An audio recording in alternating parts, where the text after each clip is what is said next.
Bonjour à toi, je te souhaite la bienvenue dans notre émission Boost Espoir. Alors c'est vrai que nous croyons ici que chaque jour est une nouvelle opportunité, une nouvelle occasion d'exprimer notre foi. Alors ensemble, on partage des témoignages, des réflexions, des encouragements et des actions tout à fait concrètes pour découvrir la foi et la mettre en mouvement dans notre quotidien. Alors comme j'aime bien être entourée de personnes significatives, j'accueille aujourd'hui Marilyn et Mildred. Salut les filles! Bonjour! Salut Marina! Merci de partager avec moi ce moment, je suis très très heureuse. On va booster ensemble celles et ceux qui nous regardent et qui nous écoutent. Exactement, on est là pour ça. Trop bien. Aujourd'hui, j'ai le plaisir de te présenter. Franchement, est-ce qu'il faut le présenter? Je pense pas, non. Non, hein. Notre big boss, Jérémy Waro, notre invité. Bonjour. Bonjour à toi. Alors, Jérémy, tu es pasteur des églises de La Chaux-de-Fonds et de Bienne. Et en même temps, voilà, comme je le disais, notre big boss de Hope Radio. Tu vas nous parler d'église aujourd'hui. Tout à fait, tout à fait. Ah, pas mal. L'église, à quoi ça sert? Alors moi, j'ai hâte d'entendre ça. Ouais, aussi. Là, je suis curieuse. On va voir ce qu'il va raconter. Alors, on va avancer.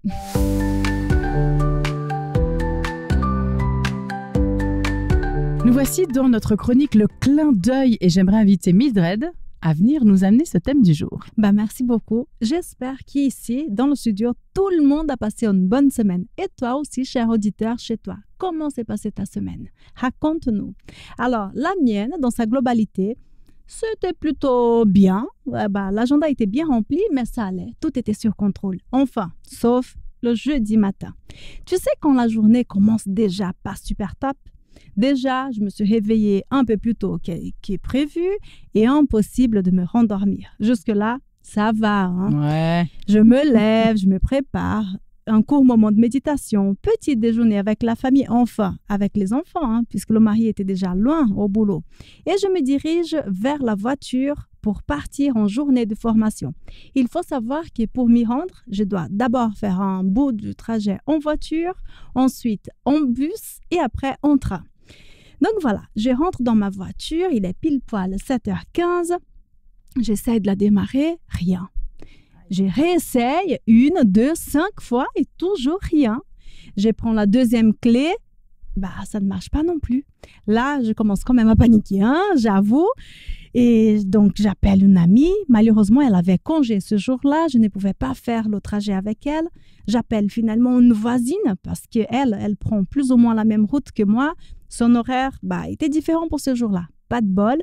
Finalement, le mari de la copine qui était en congé, donc celle que tu avais appelée, qui t'avait appelé Exactement, celle que j'ai appelée en premier. Et lui, il s'est proposé de m'accompagner jusqu'à la gare pour que j'attrape un autre train, puisque là, j'avais déjà raté celui de l'horaire habituel. Bon, finalement, changement de programme.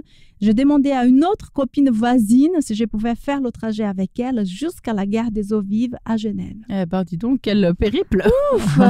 J'espère que ça finit comme ça. Là, c'était bon. Finalement, je me suis mise en route et d'après mes calculs, je serais sur place à 8h15, l'horaire où les cours auraient lieu, juste à temps.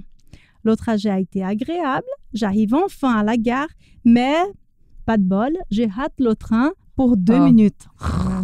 Pas possible quand même. Là, le stress remonte et finalement, je décide de prier. Je demande à Dieu de prendre les rênes de cette situation, de cette journée. J'essayais tellement de choses par différents moyens et là, j'étais toujours en retard. Je ressentis presque instantanément une paix intérieure et là, j'ai arrêté de paniquer, de stresser et de transpirer si tôt. J'ai commencé à penser à la solidarité, à la coopération, au soutien que j'avais déjà reçu pendant ces premières heures de la journée. J'étais reconnaissante et je le suis toujours. Là, chaque fois que j'y pense, je remercie Dieu pour tout ce qui a été mis en place pour moi si tôt dans cette journée, cette matinée de jeudi. Alors, après quelques minutes d'attente, un autre train rentre en gare et j'arrive avec 20 minutes de retard. Ça va, il y a pire dans la vie.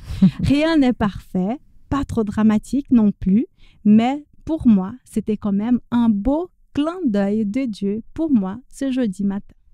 Merci Mildred. Dis donc, moi je retiens en tout cas quelques mots-clés dont tu as parlé: coopération, solidarité, soutien. On verra avec Jérémy, mais je pense que peut-être que dans la vie d'église, ces mots-clés peuvent être un défi, mais aussi une vraie richesse.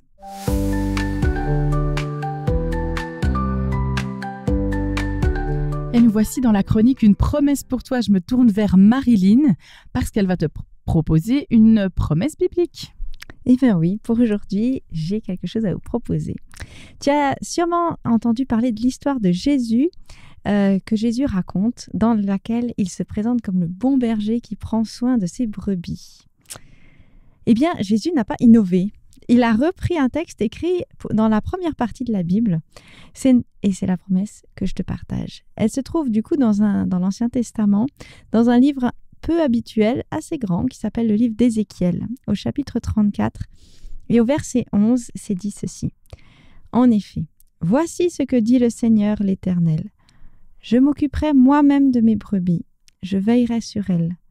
Tout comme un berger part à la recherche de son troupeau quand il se trouve au milieu de ses brebis et qu'elles sont dispersées, je veillerai sur mes brebis, je les arracherai de tous les endroits où elles ont été éparpillées un jour de ténèbres et d'obscurité. Et puis au verset 16, « J'irai à la recherche de celle qui est perdue, je ramènerai celle qui s'est égarée, je panserai celle qui est blessée et j'assisterai celle qui est affaiblie. En revanche, je détruirai celles qui sont grasses et vigoureuses, je veux prendre soin d'elles avec équité. » Les brebis représentent chacun de nous, les humains. Le berger ici représente Dieu, c'est expliqué plus loin. Et ce texte me rappelle que l'Église, ce n'est pas principalement faire partie d'un groupe ou avoir avec une vision commune, une certaine pensée à laquelle on peut adhérer. C'est d'abord suivre quelqu'un, le berger, et être entouré de ses soins. Et ici, ce berger, c'est l'Éternel Dieu. Chacun est invité à vivre cette rencontre personnelle avec Dieu, et c'est dans cette relation à Dieu que nous pouvons développer individuellement et partager, que nous sommes appelés à grandir et former Église. Chacun avec ses faiblesses, ses fragilités, ses forces, mais pas par nos propres forces. Comme les brebis qui sont un peu grasses et vigoureuses, qui n'auraient besoin de rien, le troupeau l'Église vit dans la dépendance à Dieu qui prend soin de chacun de ses membres, de toi, de moi et de son Église, et qui la conduit. Mais c'est chouette ce que tu partages, Marilyn. Je racontais justement hier cette histoire du bon berger à des enfants de 4 à 10 ans. Et quand on abordait justement cette image d'une brebis qui est perdue loin du troupeau, je leur demandais de quoi la brebis pouvait avoir peur. Et il y a une petite fille qui me disait, mais la brebis, elle a peur d'avoir perdu son berger, quoi. Et ça m'a assez marqué. J'ai trouvé hyper chouette qu'elle puisse dire ça. C'est très juste. Hein. On s'éloigne parfois de Dieu par nos choix de vie. Et pourtant, pour vivre vraiment heureux, c'est qu'avec Dieu qu'on est pleinement heureux, pleinement aimé, pleinement soigné. Alors apprenons à rester tout près de notre berger.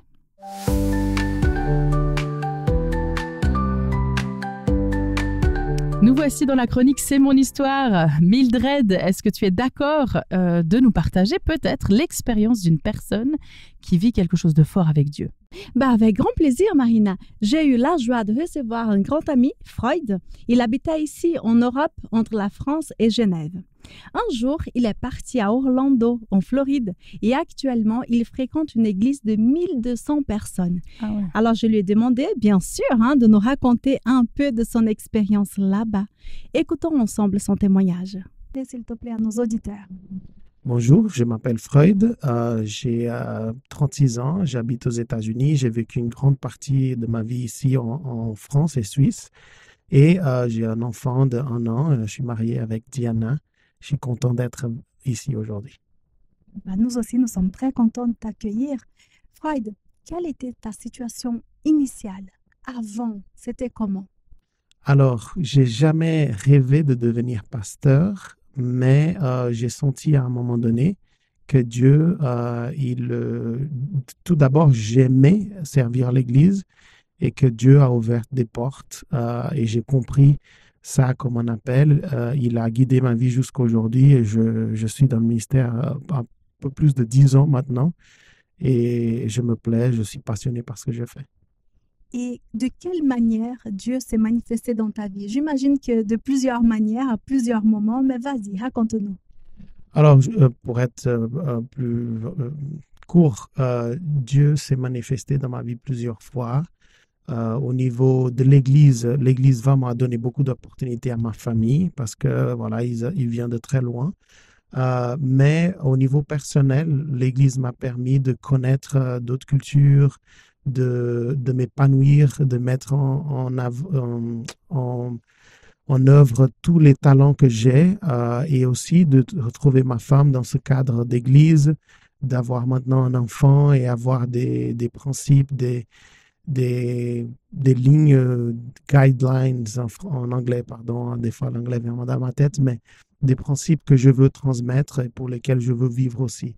Mais je pense que Dieu m'a beaucoup guéri au niveau des difficultés qu'on a au niveau familial ou autre. Dans les transitions, en changeant de pays aussi, la communauté était vraiment un gros soutien. Voilà, Dieu s'est manifesté souvent dans ma vie et je suis remerciant. Et donc, un jour, tu es parti aux États-Unis et là-bas, aujourd'hui, tu t'occupes d'une grande église. Il y a combien de membres là-bas? Alors, actuellement, je suis un des pasteurs d'une église de 1200 membres dans les livres, mais on a une fréquence un peu plus que ça, supérieure si on compte les gens qui regardent en ligne. On est 7 pasteurs avec une équipe en général de 15 personnes embauchées à temps complet. Et il y a des grands défis, mais on travaille bien et on est très motivés. On a les ressources qu'il faut et c'est très bien. Et donc, vous êtes très motivés. Pourquoi? Qu'est-ce que l'Église apporte aux gens? Alors, surtout dans la génération, dans l'époque où on vit aujourd'hui, les gens, il manque beaucoup de communautés. Parfois, ils ne le savent pas. Le développement humain dépend de communautés. On est fait pour vivre avec les autres. Une chose qu'on se rend compte aux États-Unis, c'est avec la venue des réseaux sociaux, il y a un livre qui s'appelle La génération anxieuse. Je traduis en anglais, vous allez trouver.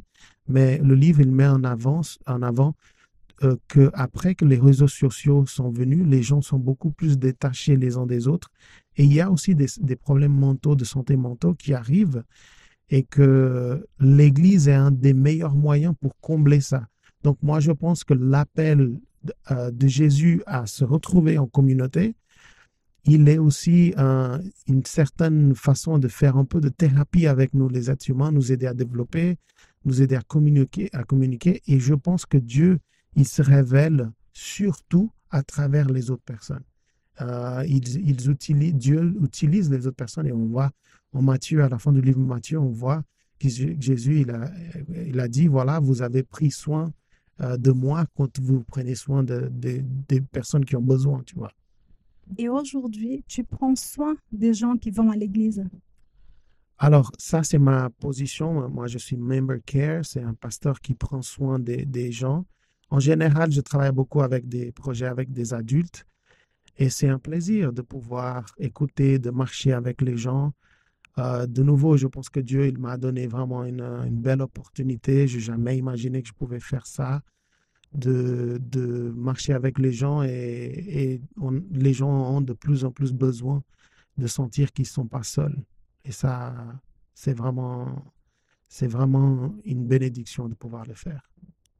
Je vous invite à faire partie d'une communauté. Dans notre Église, on a compris que si on a des groupes d'intérêt, des groupes de maisons qu'on appelle ici, là-bas on appelle des petites communautés, small communities, les gens, ils se retrouvent parce que, par exemple, on a une communauté, c'est de gens qui aiment aller pêcher à la mer et ils vont se retrouver ensemble. Et pendant des moments, ils vont parler aussi de leurs problèmes, des choses qui vont pas, des choses qui vont très bien dans leur vie. Et ça, c'est très important. La vie en communauté est très importante pour nous, les êtres humains. Et être isolé n'est pas bien, n'est pas bon pour nous. Et du coup, je vous invite à joindre une communauté qui soit saine. Et puis, je vous invite aussi à servir dans cette communauté. Parce que la joie de la vie, c'est dans le service et dans le donner aux autres. Et ça, c'est mon histoire.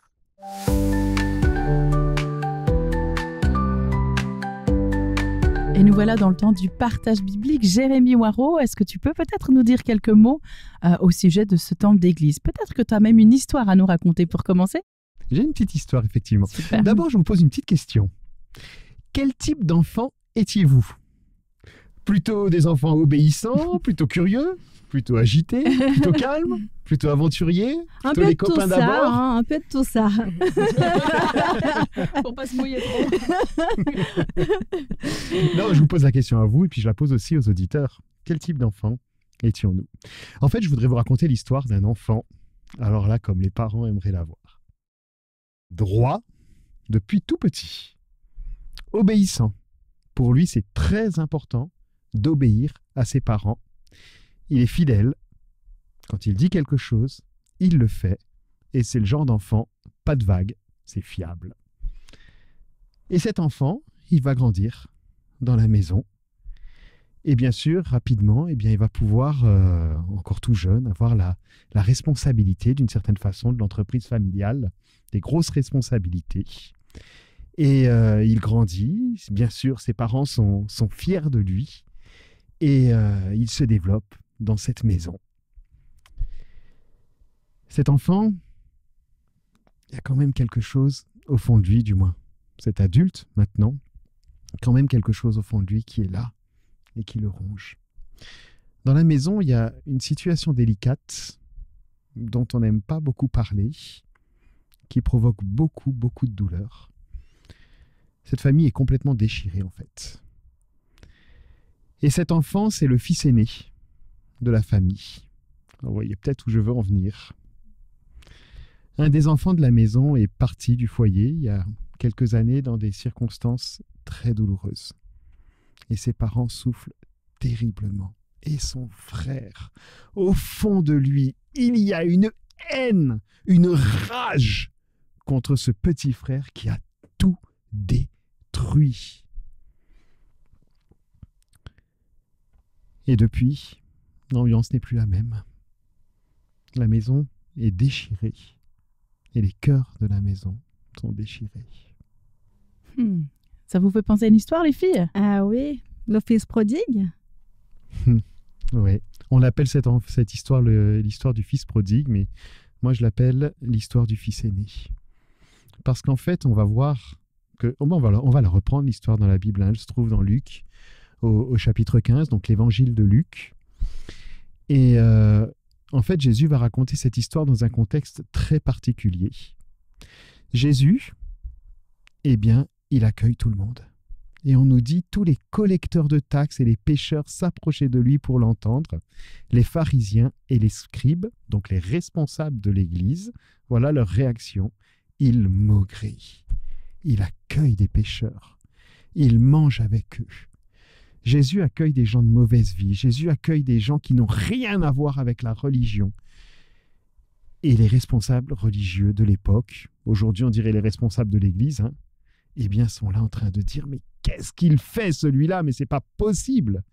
Et c'est là que Jésus va raconter 3 histoires. Il va raconter l'histoire déjà d'un berger qui va perdre une brebis. Il a tout un troupeau. Il laisse les 99 autres brebis, les 99 autres, il les laisse. Et puis, il part à la recherche de la brebis perdue. Et quand il revient, avec la brebis sur les épaules, comme la culture de l'époque le veut, c'est la fête. Le festin. C'est le festin, tout à fait. Et puis, et à la fin, Jésus dit, mais dans le ciel, il y a de la joie quand une personne donne son cœur à Dieu.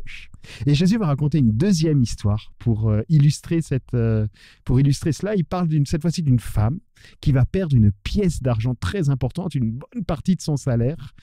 Et elle perd cette pièce.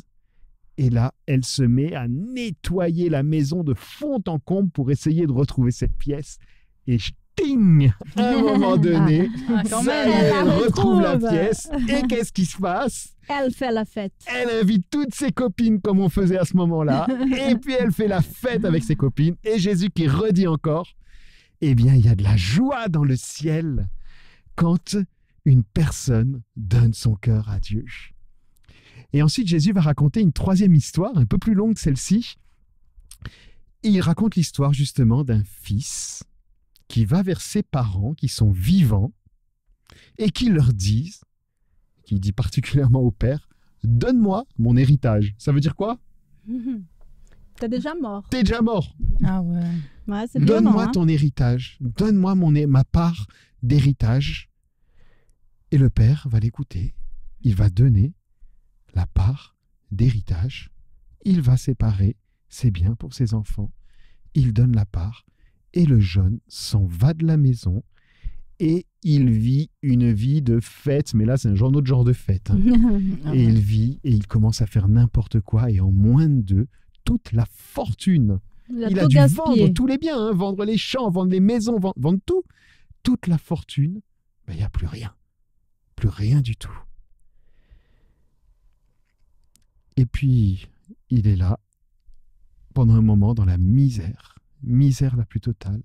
Et à un moment donné, il se dit, bon, je vais peut-être retourner à la maison, peut-être je pourrais être serviteur là-bas, dans la maison de mon père. Et il rentre à la maison, et le père est là, et il le voit arriver au loin, comme s'il était là, en train de le surveiller, en train de se dire, mais quand est-ce que mon enfant va revenir ? Il le voit arriver au loin, et puis quand il le voit arriver, il court vers lui, il le prend dans les bras, il demande à ses serviteurs d'organiser une grande fête, il tue le veau gras comme il faisait à l'époque, et puis ils organisent une grande fête, il lui met un ado au doigt pour dire, voilà, il est de nouveau mon fils, etc. Et c'est la fête. Incroyable. Et je vais vous lire ce qui se passe après. Or, le fils aîné était au champ. Lorsqu'il revint et s'approcha de la maison, il entendit de la musique et des danses. Il appela un de ses serviteurs pour lui demander ce qui se passait. Ce dernier lui dit « Ton frère est de retour. Parce qu'il a été rendu en bonne santé, ton père a abattu le veau engraissé. »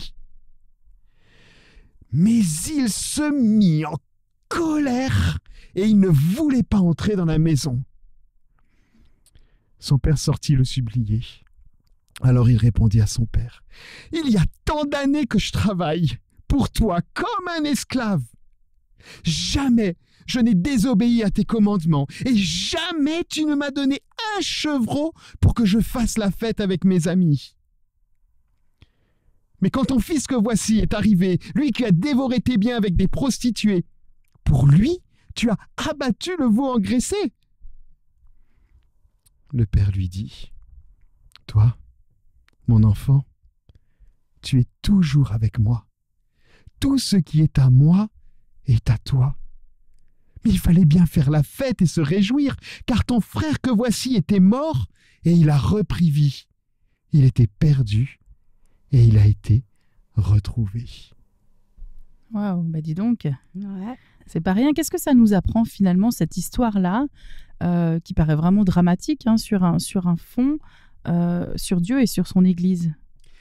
Alors, regardez l'attitude du grand frère. Le grand frère, c'est l'Église, hein. Les responsables religieux. C'est pour eux que Jésus adresse cette parabole. Les responsables d'Église. Et le grand frère, son attitude, ce qu'il est en train de dire là, moi, j'ai toujours travaillé pour toi comme un esclave, comme un serviteur. Et le père va lui répondre, mais toi, tu es mon enfant, et tout ce qui est à moi est à toi.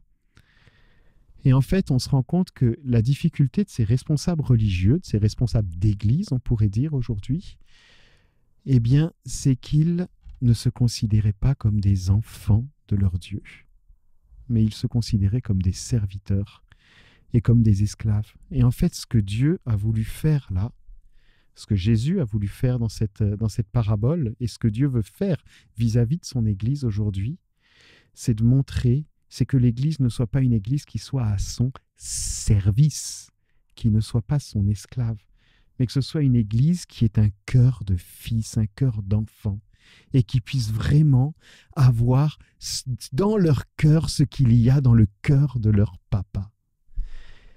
Et voilà ce qu'il y a dans le cœur de notre papa, et pour moi c'est ça le sens de ce qu'est l'Église aujourd'hui. Ce qu'il y a dans le cœur de notre papa, c'est d'accueillir tous ceux qui sont éloignés de lui, de pouvoir les accueillir à la maison. Et pour moi, alors c'est peut-être résumé, mais l'Église a plein de caractéristiques, mais c'est vraiment la caractéristique principale que je voudrais relever aujourd'hui. L'Église est véritablement une maison d'accueil pour accueillir tous ceux qui se sont éloignés de Dieu, tous ceux qui aujourd'hui ne croient plus, doutent, se posent des questions, et puis un jour se disent, tiens, je vais peut-être revenir, aller vers cette maison. Et alors je voudrais peut-être pour conclure, juste évoquer 2 choses. C'est de dire que si toi tu es un enfant de la maison, tu es dans une église, tu te considères comme un enfant de Dieu. Ne sois pas juste un serviteur qui obéit Dieu, très très bien, l'enfant modèle, mais sois vraiment quelqu'un qui a le cœur de Dieu et qui est là, qui a les bras ouverts pour accueillir ceux que Dieu veut envoyer dans son église. Et la deuxième chose que je voudrais dire, c'est que si, toi tu es quelqu'un qui te pose des questions par rapport à Dieu, qui a envie de voir un changement se réaliser dans ta vie, qui a envie de venir à la rencontre de Dieu, laisse Dieu te conduire vers une église qui saura t'accueillir, te recevoir. Vous savez, les églises ne sont pas parfaites, pas du tout. Les églises, c'est des gens comme vous et moi, et je suis loin d'être parfait. Donc on est là tous des malades, j'ai envie de dire, comme dans un hôpital, et on est tous là en train de se battre pour vivre mieux. Mais l'Église, même si elle n'est pas parfaite, l'Église est appelée à être un lieu d'accueil pour aimer et entourer ceux qui viennent. Alors demande au Seigneur, montre-moi le lieu vers lequel je peux aller pour rencontrer d'autres de tes enfants et pouvoir grandir avec eux.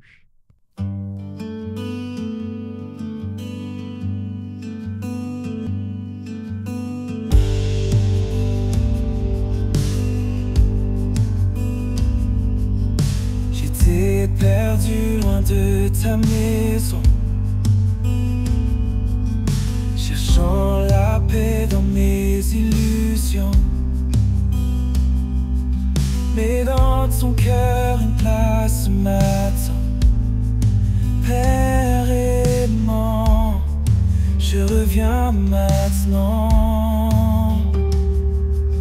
Tu m'as vu venir de loin, les bras ouverts. Dans ton pardon, je trouve la lumière. Ta grâce inonde ma vie à jamais. Dans ton amour, je suis ressuscité. Ô Père, je reviens vers toi. Ton amour me restaure et me guérit. Dans tes bras, je retrouve la foi.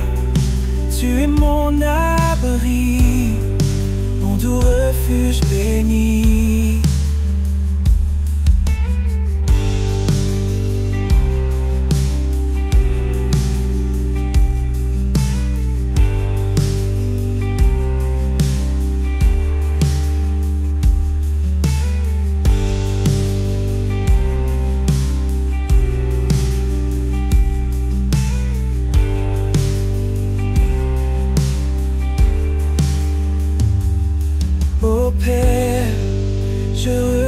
Vers toi, ton amour me restaure et me guérit.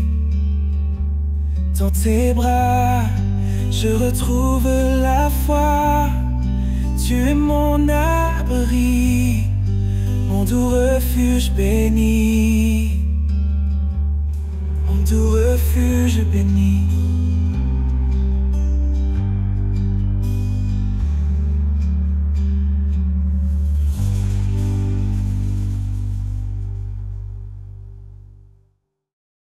Voilà, j'aimerais qu'on puisse partager maintenant un tout petit peu plus autour de cette thématique de l'Église.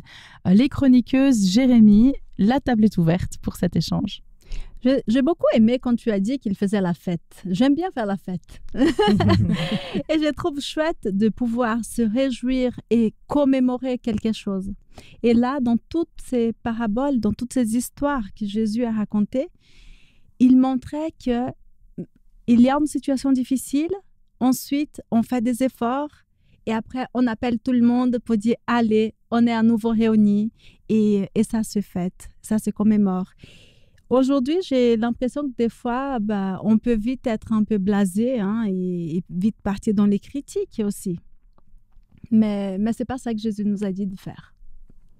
Ouais, moi, j'aimerais rebondir sur ce que tu dis. C'est vrai que je trouve tellement difficile d'accueillir sans juger. Peut-être qu'on a grandi aussi dans des églises qui ne nous ont pas non plus laissé de chance de nous tromper.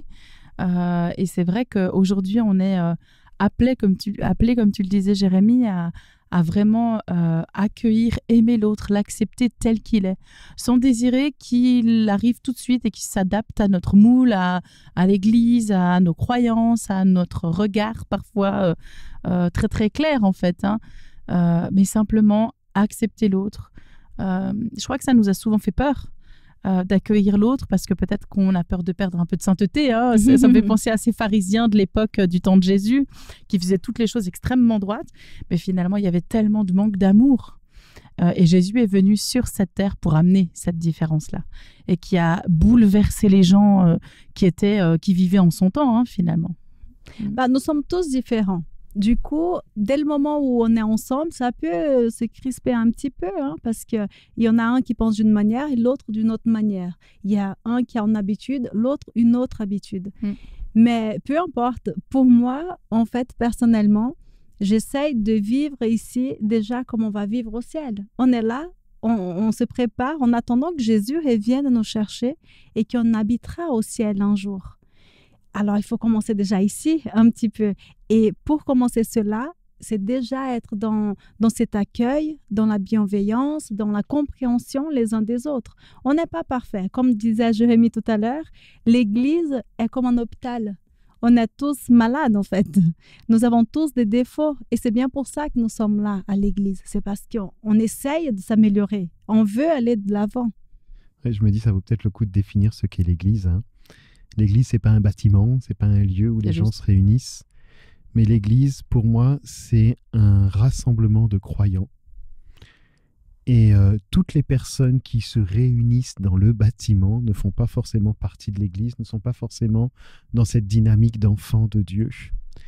Et pour moi, l'Église, c'est quelques chrétiens qui se réunissent et qui partagent, qui vivent leur foi, soit pour venir le chanter comme ça se passe dans les églises ou écouter quelqu'un en train de parler, mais bien plus encore, c'est des gens qui vivent ensemble et qui sont là en train d'accueillir ce qu'il y a sur le cœur de Dieu, d'accueillir les uns et les autres. Alors c'est vrai qu'on pourrait prendre plein d'exemples problématiques dans les églises, malheureusement il y en a, mais c'est vrai que ce que je voulais partager là, c'était surtout de pouvoir dire aux auditeurs qu'il y a vraiment un lieu pour eux dans lequel ils peuvent être reçus. Et le lieu, ça peut être les églises bâtiments ou simplement un groupe de chrétiens qui se réunit dans une maison ou simplement un groupe de chrétiens qui aiment chanter ensemble ou un groupe de chrétiens qui sont engagés pour aider des gens dans la rue ou pour voilà, mais ils sont en train de faire ça pour le Seigneur. Mais voilà, et si tu vois, des fois j'entends des personnes dire « Ah mais moi j'ai pas besoin d'aller à l'église, je suis déjà bien avec Dieu, j'ai prie, je chante, je parle avec Dieu, donc ça va. » Est-ce qu'ils ont vraiment besoin d'aller à l'église? Alors ça dépend ce qu'on met derrière aller à l'église. Moi, dans ce que je viens de dire là, peut-être ça dérange, ça peut vous déranger autour de la table ce que je suis en train de dire là. Mais aller, pour moi ça me gêne de dire aller à l'église, si on dit que l'église c'est pas un lieu. Parce que véritablement, moi je pense que si ces personnes-là qui ne fréquentent pas des assemblées, je dis ça avec des pincettes, ont l'habitude de se retrouver avec d'autres chrétiens pour adorer Dieu 1, 2, 3 fois dans la semaine, c'est leur église. Je tenais un groupe de maison il y a quelques années, il y a une personne, on se réunissait le jeudi soir, il y a une personne qui disait, ici c'est mon église. Mais bon, après c'est ce qui est écrit, non? Là où 2 ou 3 sont réunis. Je suis au milieu d'eux, tout à fait. Donc c'est intéressant peut-être pour conclure, il y a cet apport du coup de... je me rappelle plus ce que tu disais, Mildred. Il faut pas aller à l'église, c'est ça que tu disais. Est-ce qu'on en a besoin vraiment? Toi, de nouveau, tu parlais de cette notion, on va pas à l'église. En fait, on est église, on fait église, on devient église. C'est peut-être ça la nuance du coup quelque part. Il faut quand même un rassemblement du coup. Oui, l'église, c'est le rassemblement de plusieurs croyants, de plusieurs enfants de Dieu. Qui cherchent un lien plus fort avec Dieu. Oui. Qui font du coup un peu comme une famille. Mhm. Et c'est vrai que moi, c'est un petit peu quelque chose que j'ai pu expérimenter comme ça, de me dire, soit on est assis sur les bancs, et des fois, quand on est assis sur les bancs, on peut avoir tendance à critiquer parce que c'est pas top, on ferait mieux. Et j'entendais aussi un autre pasteur qui rejoignait cette idée, mais de s'investir, et ben, du coup, déjà, on critique moins. Et en fait, on apprend à connaître les membres de notre famille qui sont du coup différents et qui ont des caractères, d'autres caractères. Différent. Mais ça me fait penser à, je me dis, des fois, dans nos familles physiques, on connaît tati un tel, oncle un tel, ou je sais pas, grand-père ou grand-mère, avec leurs petits caractères, on connaît leurs petits tics, leurs petites choses. Et au final, oui, ça peut être dérangeant, mais ça m'est déjà arrivé de me dire, oui, en fait, c'est lui, il est comme ça, et je l'accepte comme ça, et puis on peut faire un bout de chemin ensemble. Et c'est aussi joli, alors pour accueillir de l'extérieur quelqu'un qui rentre, mais aussi vivre entre nous, le vivre un peu comme une famille où on s'accepte avec ce qu'on est, et on essaye chacun d'agrandir avec Dieu. Ouais, il y a peut-être cette dimension aussi. C'est vrai qu'il y a l'Église, la dimension famille, et c'est très fort. Hein. Souvent dans l'Église, on s'appelle frères et sœurs, dis donc. Peut-être ça fait beau, bizarre pour ouais. certains, mais voilà, on s'appelle frères et sœurs. Mais il y a aussi cette dimension de famille très large, parce que l'Église, c'est tous les enfants de Dieu sur toute la terre. Et ça fait du bien des fois aussi de se réunir avec la famille large et de se retrouver dans un lieu suffisamment grand pour pouvoir partager, même si on ne connaît pas tout le monde, on a tous le même papa qu'on connaît très bien. Excellent, merci beaucoup pour cet échange.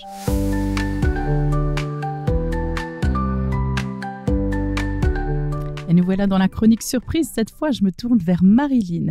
Alors, la chronique surprise, c'est une chronique assez libre. Hein. On y voit de l'art, de la littérature, des pépites bibliques, peut-être des anecdotes autour de la nature. Qu'est-ce que tu as choisi, Marilyn, pour nous aujourd'hui ? Et bien aujourd'hui, un film. Yes, j'aime bien. On aime assez bien les films. En plus, Voilà. là, il commence à faire froid et tout, donc un bon petit c'est, film. le moment d'un bon petit film, mais pas juste un film comme ça, un film qui fait un peu réfléchir. C'est bien aussi. Il date de 2006 et malheureusement, j'ai pas trouvé de version audio en français, elle n'existe pas. Donc je vais raconter un petit peu l'histoire, mais si tu comprends l'anglais ou si tu peux chercher la version, le DVD, il existe sous-titré en français, alors n'hésite pas à te le procurer. C'est un film qui challenge avec un message qui nous invite à faire la différence là où on est. Il s'agit du film The Second Chance, la seconde chance, avec le musicien chrétien bien connu Michael W. Smith dans le rôle d'Ethan, un jeune pasteur et musicien talentueux de la méga church de son père. Alors, méga church, t'entends quoi ? C'est une église 1200 personnes comme Freud dans son témoignage, c'est ça ? Voilà, c'est Ok. ça. Après, c'est un peu, peut-être on voit plus ça aux États-Unis, des grosses églises, mais elle est un petit peu différente. En tout cas, c'est une église qui est plutôt dans une banlieue chic. C'est pas une histoire vraie, mais c'est pareil. Enfin, voilà, c'est pas grave, elle est inspirante. Donc, elle est dans la banlieue chic d'une ville et elle s'appelle Le Roc. Et en fait, elle a une église sœur qui est au centre-ville. Et c'est d'ailleurs cette première église de centre-ville qui a été fondée par le papa d'Ethan, qui était lui aussi, qui est toujours pasteur d'ailleurs de la grande méga church. Mais là-bas, dans le centre-ville, c'est pas la même ambiance. Elle est dans un quartier beaucoup plus pauvre. Donc, il y a la drogue, la prostitution, la pauvreté. Et pour rejoindre cette population, plusieurs programmes sont mis en place par cette petite église de centre-ville. Distribution de sandwichs, de repas, et puis des groupes de soutien pour les hommes, pour les femmes, pour sortir de la prostitution, de l'engrenage de la drogue. En tout cas, chaque année, il y a une campagne de levée de fonds de la grande église pour la petite église. Et au moment du culte, c'est là que tout commence. Ethan invite Jake, le pasteur de l'église, je ne sais pas comment dire, la petite église, voilà, à une intervention imprévue. Et puis, on voit bien que Jack est mal à l'aise avec tout ce système de levée de fonds, de tout ça. Et il va interpeller son auditoire. Alors, il fait référence à un texte dans le livre de Jacques, au chapitre 1, c'est dans le Nouveau Testament. Et ce texte, il dit qu'on n'est pas invité seulement à entendre la parole, mais aussi à la mettre en pratique. Et voilà, il demande tout feu, tout flamme. Est-ce qu'en donnant un bon chèque, vous ne vous tranquillisez pas la conscience sans sortir de le concret de la réalité? Ça, c'est de la mise en pratique. Okay. Voilà, donc il y a un petit malaise qui arrive dans la pièce. Donc, suite à ça, le conseil de cette église se réunit sans nos jeunes pasteurs. Et puis, Ethan n'est pas à sa première impulsion qui a quelques conséquences désagréables. Et donc, il est invité à passer 2 semaines d'observation et d'apprentissage avec son collègue Jack dans l'église en ville. Et donc, on suit ce parcours des 2 jeunes pasteurs qui sont quand même très différents opposés, dans leur milieu de vie. C'est ça. Dans les rencontres que va faire Jack dans sa vie de pasteur de tous les jours. On va avoir les challenges auxquels il fait face, les réalités aussi de ces 2 mondes, parce qu'au finalement, c'est des églises qui sont dans des mondes différents. Notre musicien de la banlieue chic, pour le cliché, est alors confronté au deal, aux familles réfugiées de guerre, à la prostitution. C'est pas très facile. Et il découvre un pasteur qui est engagé corps et âme pour son église, pour les jeunes qui sont là, quitte à bousculer les sensibilités, à prendre des risques pour que chacun puisse être libre de son passé, de ses addictions et repartir d'un bon pied, assuré du pardon de Dieu et de son soutien. Alors, pour résumer, la bande-annonce, elle est ponctuée sur différentes images du film avec des phrases que je vous laisse. Nous tombons tous, nous nous trompons tous, nous nous blessons mutuellement, mais nous pouvons changer. Nous avons tous besoin d'une seconde chance.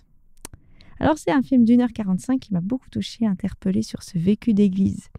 Une invitation à réfléchir à cette vie, pas comme un engagement justement réel, une protection des vulnérables, un amour pour sa communauté, sans crainte des représailles. Parce qu'au-dessus des autorités, des hommes, se trouve Dieu, le rocher solide sur lequel Jack et son équipe ont bâti leur vie et leur choix. Et ça, indépendamment de ce qu'on peut dire d'eux. À côté de ça, vous pourrez peut-être aussi apprécier et reconnaître, si vous êtes familier, quelques chants de Michael W. Smith qui parcourent un petit peu tout ce film. Bon, vous l'aurez compris, c'est un film à voir. Et pour les familles, juste une petite info, le film est marqué interdit aux moins de 13 ans en raison de quelques allusions autour du monde de la drogue, à savoir, mais un film inspirant.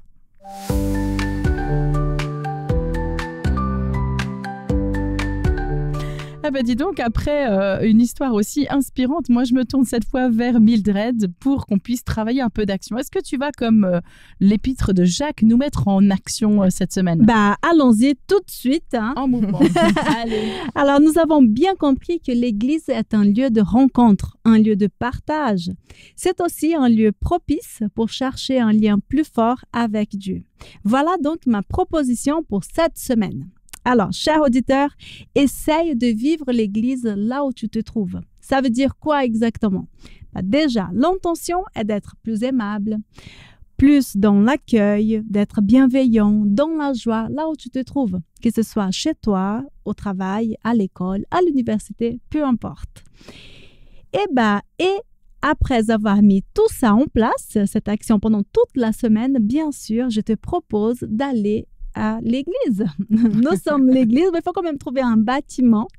Et donc, je t'invite à trouver une église qui puisse t'encourager, te booster, t'aider à aller de l'avant et à rapprocher les liens avec Jésus. Donc, tous les samedis, il y a des cultes. Le matin ou l'après-midi, viens avec nous. Merci pour ce petit boost. Alors, c'est vrai qu'on dit que, voilà, maintenant, on est dans Boost Espoir, hein. Je pense que là, c'est bon. Tu nous as bien twisté pour la semaine. On y va. On est boosté. C'est parti. Il est temps de clôturer, en tout cas, notre temps de culte. J'ai eu beaucoup de plaisir à vos côtés aujourd'hui. Merci Mildred, merci Marilyn pour ces échanges. Merci à toi. Pour ces chroniques. C'était un plaisir. Fraîches, c'est ça maintenant. On a essayé. Hein. Ça marchait, moi, je trouve. Merci Jérémy pour ton partage aussi. Avec plaisir. Ça nous fait réfléchir toujours sur ce qu'est être l'Église, devenir l'Église. Toi qui nous suis en tout cas depuis Hope Radio, depuis YouTube, je te donne rendez-vous la semaine prochaine pour un nouveau Boost Espoir.